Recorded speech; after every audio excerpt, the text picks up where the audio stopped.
it's Chi-Town, it's Bears on the flight. Let me go tune in to KIEQ on the mic. He gon' make sure we get our news and highlights. When you get on YouTube, you better hit the likes. Hey, what's going on, Bears fans? Thank you so much for joining me for another episode of KIEQ on the Mic, the podcast all about the Chicago Bears. As always, if you're new to the channel, make sure you hit that subscribe button and the bell notification to catch all Bears content right here on the podcast.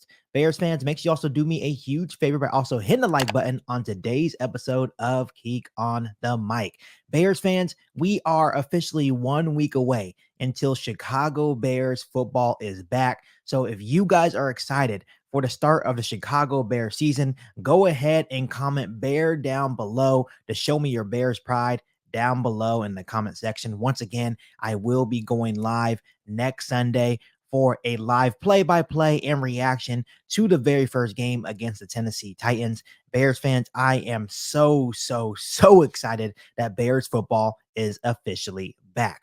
So Bears fans, I have a little bit of news that I want to share with you guys on this Sunday morning. Ryan Poles actually fired back at critics of a key position group that, critics and analysts have been giving Ryan Poles and the Bears a hard time this offseason.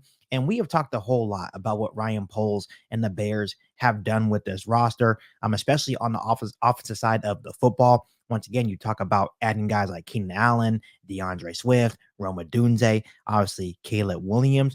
So Ryan Poles and the Chicago Bears were, for the most part, getting a lot of praise for how good on paper this Bears offense can actually be. But as we all know, something that we have talked about many times on the podcast right here on KIEQ on the Mic, Ryan Poles and the Bears organization have been getting a lot of crap about the Chicago Bears offensive line. I'm basically saying this is going to be the reason why the Bears offense won't be able to excel because of the fact that there's really no depth, or the starters can never really stay healthy. Really talking about Nate Davis and Tevin Jenkins, but Ryan Poles came out in his press conference and just really fired back at the critics. It sounds like he is pumped up about this group, and he feels like this is the best depth he has ever seen for the Chicago Bears offensive line ever since he has been the Bears GM. He had this to say, Bears fans: "I think that group has the ability to be special," he said, "and he's confident the lineup can take a hit.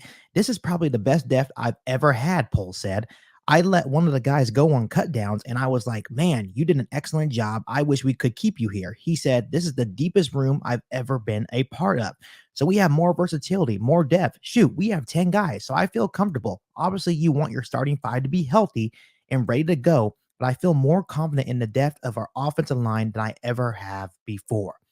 Bears fans, these are very interesting comments by general manager Ryan Poles, because as a Bears fan, we have been giving him a whole lot of crap about him not really focusing on the offensive line ever since he has been the Bears general manager.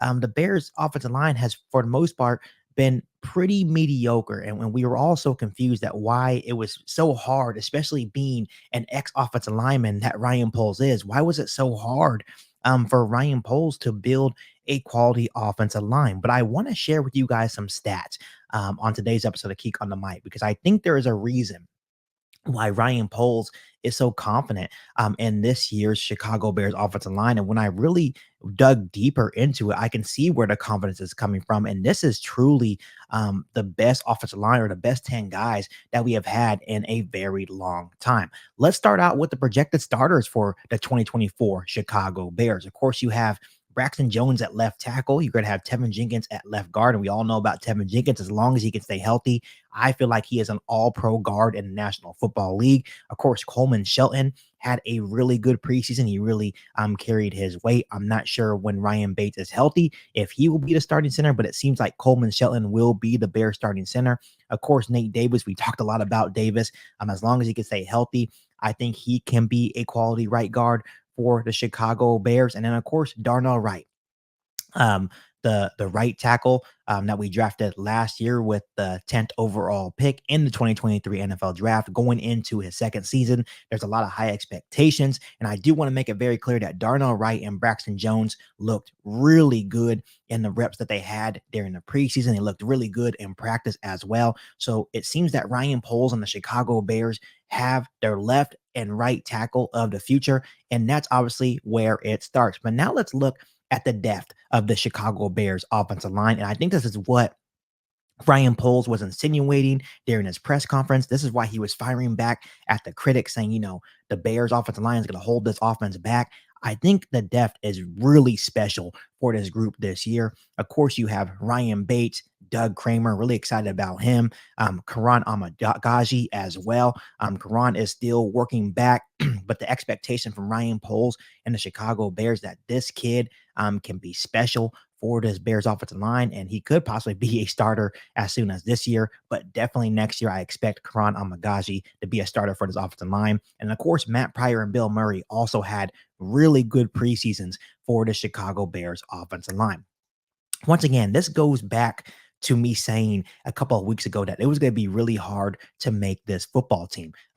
Overall, the Bears offensive line during the preseason looked really good. I want to bring up another stat from last season from this Bears offensive line because we gave this Bears O-line a whole lot of crap. Obviously, when you look last season, the Bears QBs were sacked 50 times between Justin Fields and Tyson Bagent, but the O-line was only credited for 26 of those sacks. So that's actually a pretty good number for the offensive line.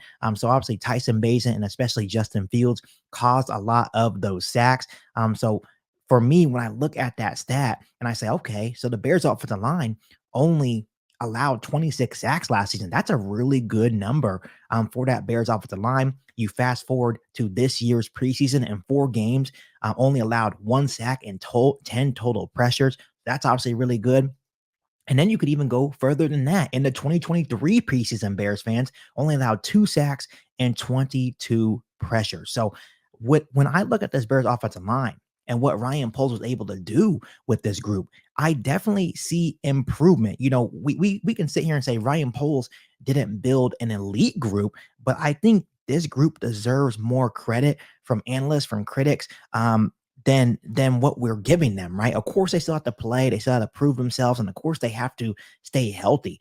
And just like Ryan Poles says, of course, you want your 5 guys to remain healthy, but if those guys go down, I am confident for the first time in a long time that a guy like Bill Murray, Matt Pryor, Karan Amagaji, Doug Kramer, or even Ryan Bates can step in and be a quality starter for this Bears offensive line. This Bears offense wouldn't actually miss a beat. So once again, this is going to be the biggest storyline going into that week one matchup against the Tennessee Titans.